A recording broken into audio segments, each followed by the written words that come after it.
saya melihat dan saya kabarkan kepada umat Nabi Muhammad. Setelah saya diperlihatkan Kaabah kosong, jalan raya kosong dan saya melihat kibaran bendera dan saya menyatakan apa yang saya perlihatkan. Di dalam perjalanan mimpi yang terakhir saya juga saya diperlihatkan akan ada huru-hara sebelum berlakunya satu malapetaka yang besar kepada tanah air kita. Saya juga diperlihatkan Donald Trump yang kalah kepada pilihan raya dengan game-game yang disediakan oleh kuncu-kuncu lawan mereka.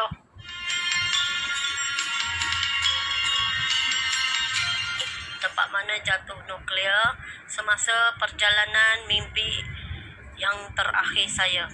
Saya nak bagi tahu ya tempat yang kena nuklear. Okey, yang pertama saya nak bagi tahu yang kena nuklear dekat sini.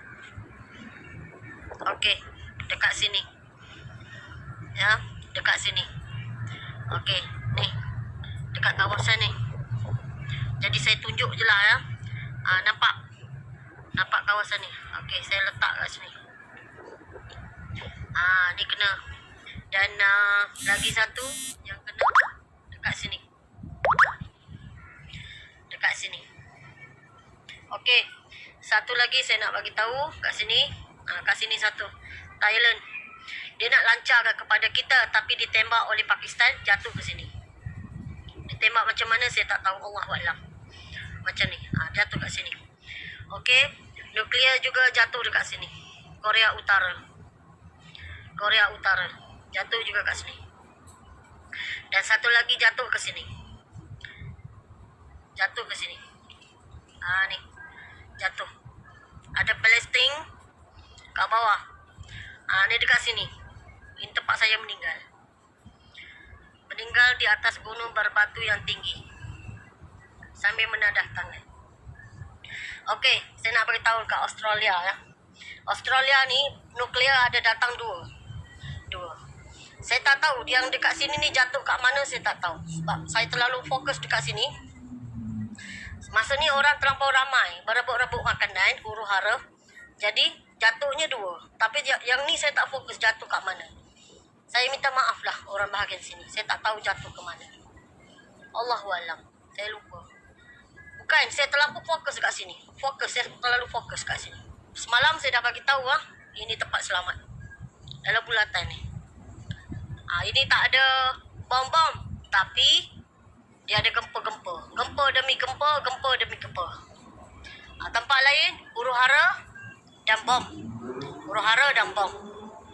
Ramai yang kata, apa yang terjadi dekat sini? Apa yang terjadi? Dekat sini ni. Sini. Ini Jakarta ni, Bandung. Okey.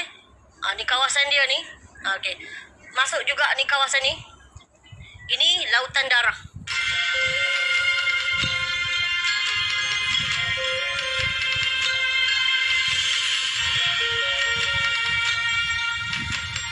Saya daripada Kelantan. Okey. Okey. Ada Parlimen nombor 7 dari Kelantan. Kerana saya bertemu dengan dan keluarga bertemu dengan Parlimen nombor 7, adakah saya perlu ikut ataupun saya perlu tunggu Parlimen yang lain sebab Parlimen nombor 7 ni agak kuat sikit. Macam yang buat cerita dulu.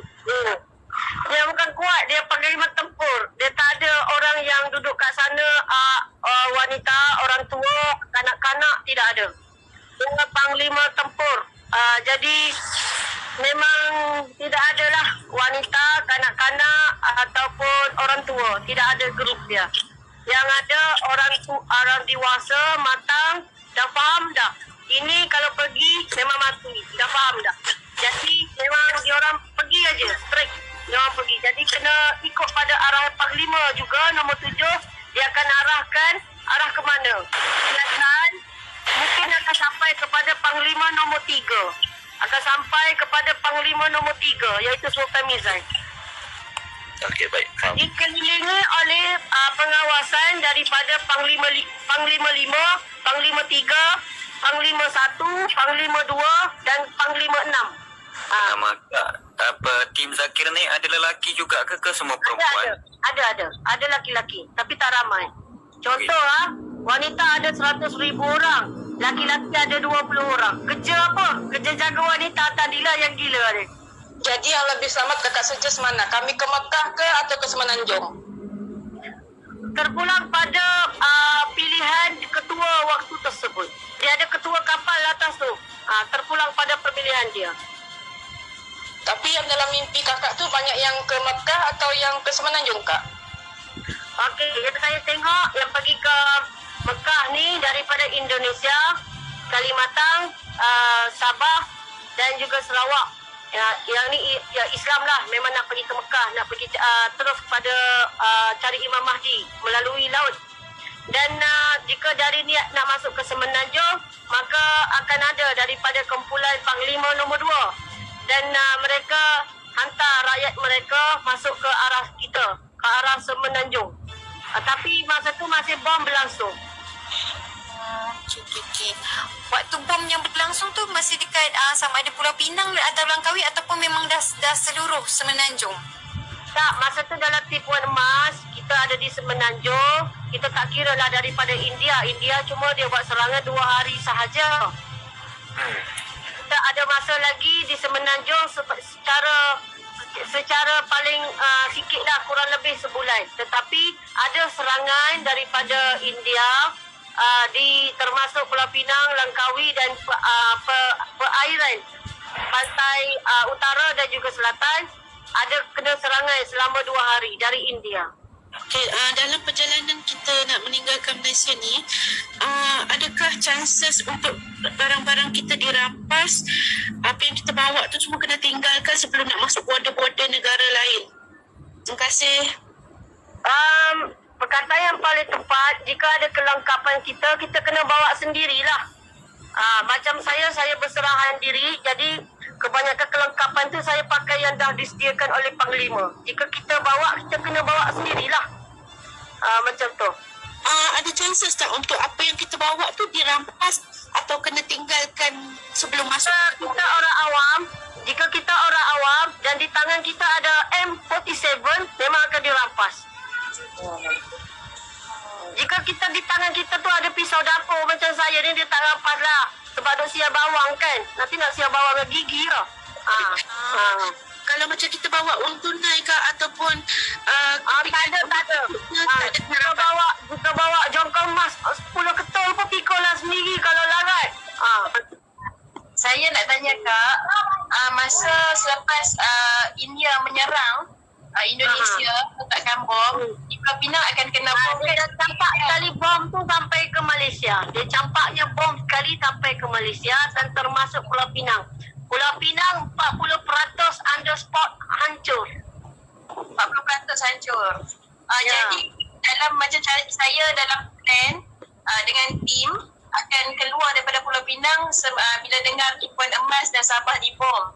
Jadi jarak utara lah. Pergi ke utara, jangan datang Selangor. Nanti 2-3 kali kerja pula.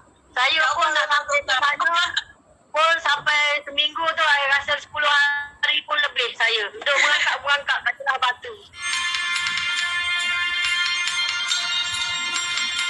Ni saya nak cerita. Orang ni bila dia COVID ni, tak tahu pergi mana saja. Dia memang nak ramat. Ada satu kumpulan barulah, tak berapa baru, banyak bulan kot lah ya. Kumpulan ni nama dia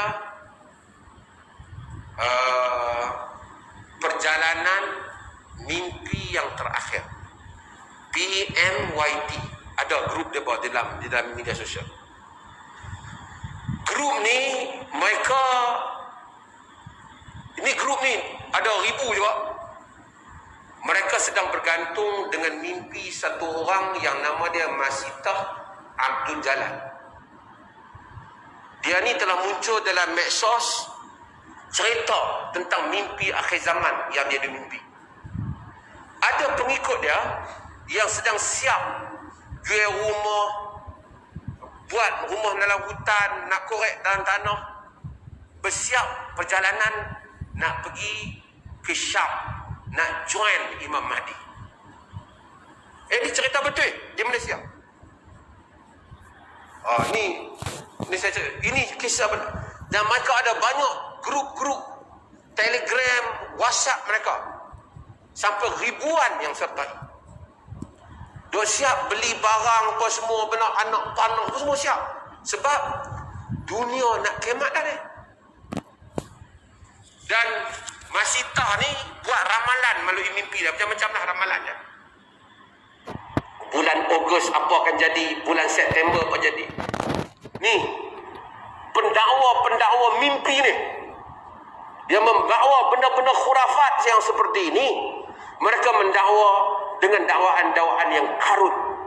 Yang mana ni mimpi. Siapa nak kata apa dia mimpi? So kepada Ustaz Kayangan, Ustaz Jadian, tiba-tiba Ustaz yang famous ke dan sebagainya untuk menyerang saya dengan call saya seolah-olah anda ni kebal api neraka. Hei, dengar sini baik-baik.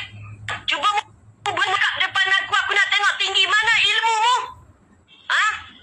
Menyingat kepala.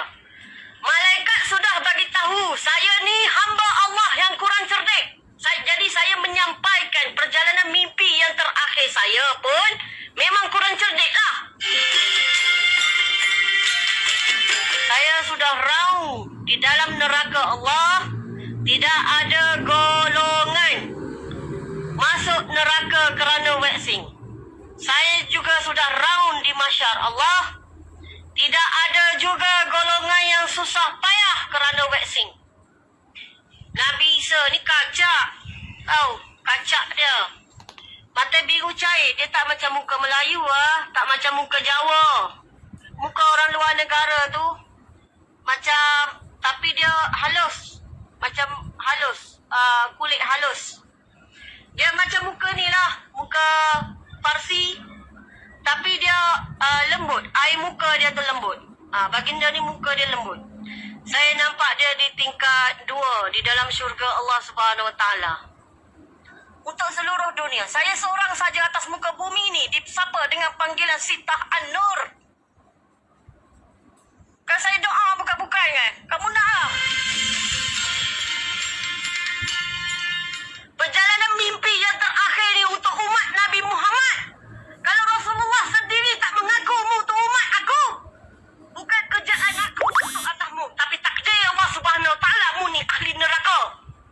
Mu tak lawan aku, tapi mu lawan Allah Taala.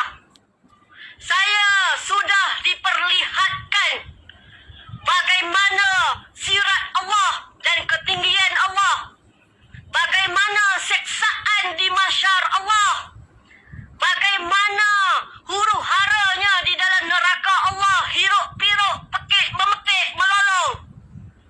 Saya juga diperlihatkan keindahan syurga. Tetapi Allah menggambarkan di mahsyar siap dengan neraka. Maka saya tidak boleh senyum juga. Walaupun ada beribu, berjuta, berbelion hingga tak terkira dengan perkataan keindahan syurga. Ilmumu tidak lebih pada setitis air hujan pun, kata malaikat pengiring. Baru dia kata pada aku hari ni. Sekarang ni malaikat sudah pun memberitahu kepada saya, malaikat pengiring, suka hatilah. Mu tak jumpa malaikat pengiring, mu ikut suka hatimu lah. Kata Ustaz Jadian, Ustaz Kayangan, Ustaz Duniawan, Ustaz tanpa apa-apa Ustaz. Ustaz gila follower. Tu Ustaz.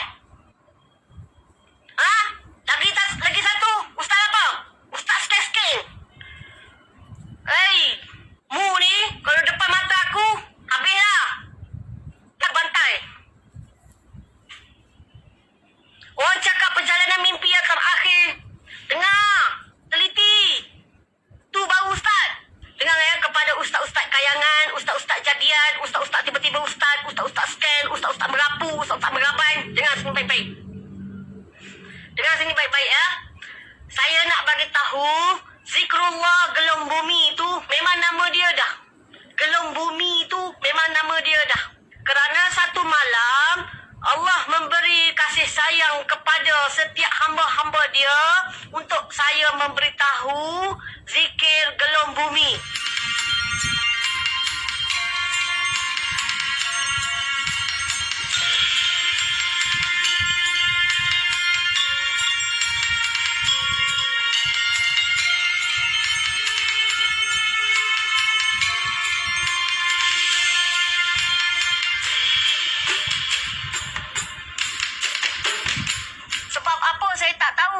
Jadi jangan tekan saya sampai jerit-jerit marah saya. Saya ni cuma mimpi saja.